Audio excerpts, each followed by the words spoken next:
Hi everyone, welcome to my channel. Today, I've got something special for you. A story that's unlike anything I've shared before. It's a real, eerie experience that was passed down to me, and I'm going to tell it from the perspective of the person who lived through it. So, grab a cozy blanket, dim the lights, and let's dive into this haunting tale from rural Korea. Ready? Here we go. My name is Chang-soon. For 5 years I worked side by side with a close friend in a busy job, but eventually I decided to leave it all behind.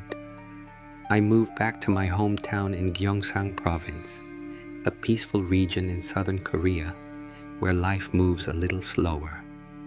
I settled in with my parents and started a new chapter as a nurse in a rural nursing home. At first, everything felt calm and refreshing. Unlike the chaotic hospitals in big cities, this place was quiet.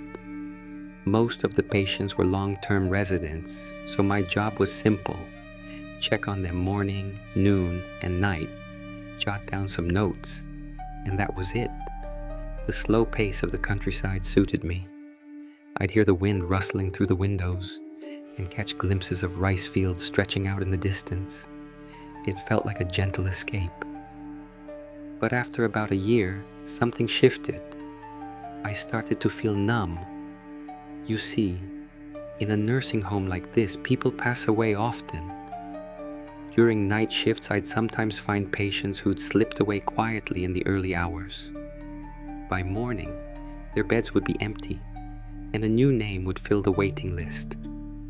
It weighed on me at first, but over time, I got used to it. That is, until I met her, the old woman who changed everything. It was 5 a.m., that stillness before dawn, when the world feels like it's holding its breath. The hospital was silent, save for the faint flicker of fluorescent lights in the hallway. I was doing my usual rounds, my footsteps echoing softly on the cold floor. Then I stopped at one room. Through the crack in the door, I heard a faint sound, a weak, raspy breath. I slid the door open, and there she was, an elderly woman staring right at me. She'd had a stroke, so her hands were curled inward, her body mostly paralyzed. Her fingers twitched slightly as she let out a low groan. It wasn't unusual for patients to wake up around that time, but her eyes, they were different. Her pupils were huge, almost swallowing the whites, and they locked onto me with this piercing intensity. It felt like she wasn't just looking at me, but through me. My heart dropped. A chill ran down my spine, but I shook it off. I'm a nurse, right? I stepped closer, checked her breathing. It was shallow but steady, and told myself, she's fine. As I closed the door, though, that gaze stuck with me. It dug into my mind like a splinter. Then came morning handover. Suddenly there was commotion from her room. The nursing assistant's voice rang out, and I rushed back. When I opened the door, my breath caught in my throat. She was lying there, motionless, her face drained of life. She was gone. That look I'd seen at dawn, that was her last moment. My stomach sank. My hands started trembling as this flood of thoughts hit me. Could I have done more? Should I have checked her pulse, not just her breathing? Guilt crashed over me like a wave. Her wide eyes, those twitching fingers, that faint groan, they kept replaying in my head. We looked up her emergency contact. Oddly, it wasn't family, just a friend listed as her guardian. I called them, and a calm voice answered, "I'll be there soon." This person had visited her faithfully once a month for years, they said. When they arrived, I noticed their neat clothes and quiet demeanor right away. But the moment they saw me, their face went pale. Their lips quivered as they whispered, "You look so much like her." They meant the old woman who'd just passed. That comment hit me like a stone settling in my chest. I wanted to ask what they meant, but we had to discuss funeral arrangements, so I let it slide. I had no idea then how much those words would haunt me. That night, the nightmares began. The first one felt so real. I was walking down that same hospital corridor, the dim lights buzzing overhead.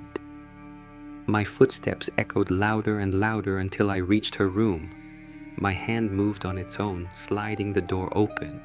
There she was, lying in bed just like before, but her eyes snapped open, huge, unblinking, staring right at me. Her gaze seemed to pull me in, like it was reaching into my soul. Then I noticed the others in the 6-bed room. Every patient turned their heads at once. Their eyes rolled back, showing only the whites, what we call sabeken in Korea, a chilling sight often tied to the supernatural. I couldn't breathe. I woke up gasping, drenched in sweat, my sheets soaked. It's just guilt, I told myself, trying to calm down before drifting back to sleep. But the next night, it got worse. She wasn't in the hospital this time.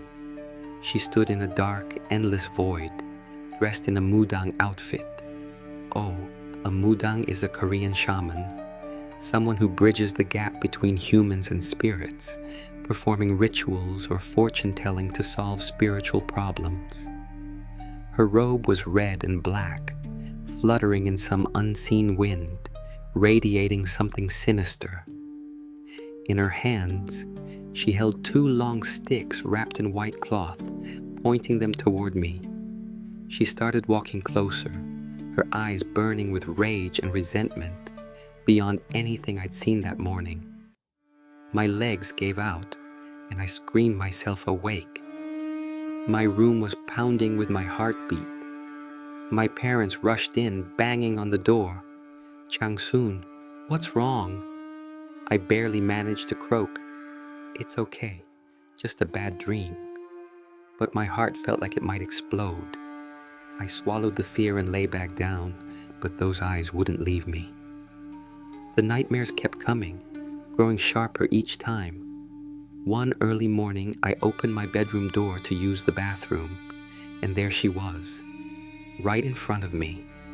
Her eyes were pure white, her mouth twisted into this eerie half-smile. I blacked out, only to wake up back in bed. Another dream. But every night she chased me, her shaman dance getting clearer.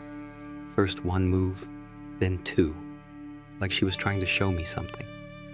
I went to a psychiatrist, took pills, but nothing worked. Then, during one night shift, something truly bizarre happened. I was typing up records at the nurse's station when my computer shut off. One by one, every screen went black. System glitch, I wondered, grabbing the phone, but my hands were shaking too hard to dial. Then the lights at the end of the hall started flickering. They went out one by one, darkness swallowing the corridor like in a horror movie. This hospital has a backup generator. It shouldn't happen. I screamed and collapsed, my body frozen, barely breathing. Then, silence. The lights flickered back on. I looked up, and there she was, standing at the far end of the hall in her shaman robe, clutching those sticks. Our eyes met, and my head spun. I passed out. When I came to, I just dozed off briefly. My heart was racing, sweat pouring down my face, so it was too much. I dug into her patient file and called her friend again. What they told me shook me to my core. That old woman? She was a Mudang, a skilled one. But she'd gotten greedy, doing shady things for money. And that's why she got sinbyul. In Korea, sinbyul means divine punishment, a penalty from the spirits for betraying their trust. That's what caused her stroke, they said. And since I was the last person she saw, she blamed me, her spirit clinging to me in resentment. They gave me an address. Come here. It was a house deep in the mountains marked with ritual flags where the wind howled like a warning. Their apprentice met me there. As soon as they saw me, Tears welled up and they choked out, "So it's come to this." Their voice trembled, like they dreaded this moment. "Her spirit's attached to you," they said. "You're under Beoljun. That's possession in English, when a ghost or spirit takes over your body and mind." My skin crawled. They explained, "Those sticks in your dreams, they're her mugu, twin swords she used in rituals, wrapped in white cloth and buried with her. That's why they're showing up." My head was spinning. This wasn't just my imagination. They were dead serious. "I can't banish her alone. We need a big gut." A gut is a Korean shamanic ritual. Think of it as a ceremony where shamans offer gifts to spirits, dance and play music to drive out evil or fix spiritual messes. They said, "We'll need 5 shamans and their helpers." I was stunned. A ritual? In this day and age? "What do I do?" I asked. "Take a break from work and wait," they replied. I filed for leave that day. I couldn't face those hallways anymore. Back home, I told my parents, "Mom, Dad, I've been having weird dreams. Pills don't help. Maybe a spirit's following me." They didn't believe me at first, but their faces darkened. "You've been strange at night," they said, "wandering into the living room like a sleepwalker, moving like you're dancing. Once you shouted, 'Don't touch me.' My blood ran cold. I had no memory of it. After talking it over, we agreed to the gut. "We can't lose you," my mom said, holding back tears. The day of the gut arrived. The apprentice and others picked me up in an old van plastered with talismans. The moment the door opened, a sharp, musty smell hit me. Herbs and aged wood mixed together. I gagged, vomiting out the window as we drove. They said, "It's just nerves." But my hands wouldn't stop shaking, my breath ragged. The road narrowed as we climbed into the mountains, trees casting long, dark shadows outside. When we got there, my legs gave out. I collapsed in front of a lonely farmhouse, ritual flags flapping in the wind, their sound buzzing in my ears. They dragged me inside. They locked me in a tiny room, sealing the door with a Geumjul, a yellow rope used in Korean shamanism to keep spirits out. "Don't come out no matter what," they warned. Inside there was just a kettle, a chamber pot, and a cotton blanket. I huddled in the corner, trembling. As night fell, a thudding started outside, like distant drums, growing louder until the whole room shook. I couldn't tell where it was coming from. The air just pressed down on me. "Help me," I whimpered, but my voice echoed uselessly. Then I heard her, clear as day. "I'm taking you with me." That cold, menacing tone froze me. Someone outside cursed and yelled, "You die tonight." My heart was about to burst. Suddenly, everything stopped. A warm feeling wrapped around me, and a gentle voice said, "Come out, dear. Grandma's fixed it." Mesmerized, I crawled to the door, reaching for it, until a sharp slap hit my hand. "No!" someone shouted. I snapped back, scrambling to the corner. "She dared to interfere!" A voice roared outside, followed by a loud bang. Then, nothing.